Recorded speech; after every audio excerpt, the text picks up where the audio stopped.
location while fighting off zombies to find a cure for the zombie plague. Yeah, you meant to redo it. It just yeah. Right. Our game is a shooter where the player has to go from location to location while fighting off the zombies, and they have to find the cure. So, gonna switch the mod layer. Okay, so this is how we have our thing organized. The UML classes? Yeah, do you have the screenshot of that?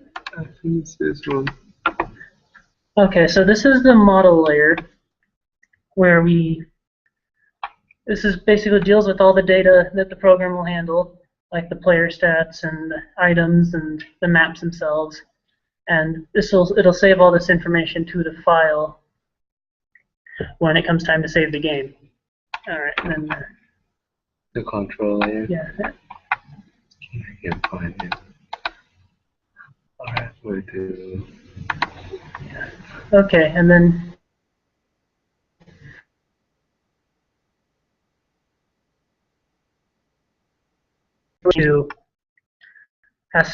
has to do all the calculations and all the actions are handled in the control layer and all the functions there. So. Yep, and the view layer. And the view layer, which we haven't implemented yet, that will be the user interface, and that will handle all the interactions from the user and get input from them as well. So.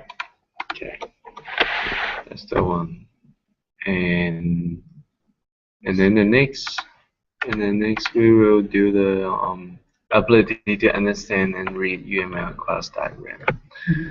So in the class diagram, there's different boxes, and these boxes are the table, and we call it each of the blue boxes a class. So in the class, there's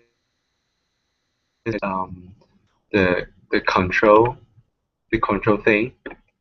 So, and we call it operators as well. So after create each attribute, we will put the constructor and the operator in it, and to show like what is it. And the plus sign shows that it is a public.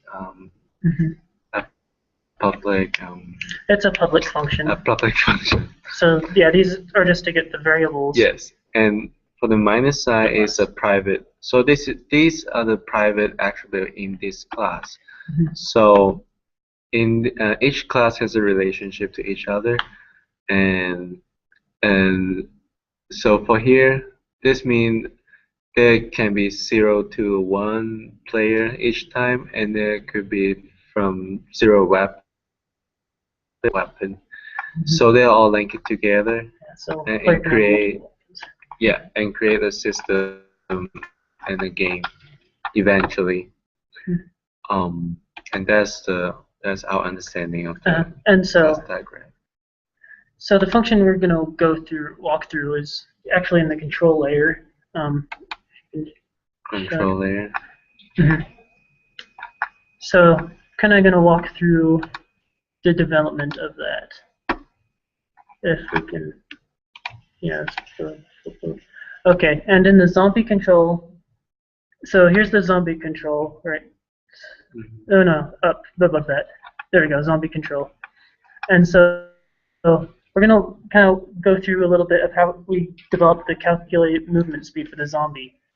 And so we set it up so that how fast the zombie moves will depend how slower it'll go. So do I have an image of that code?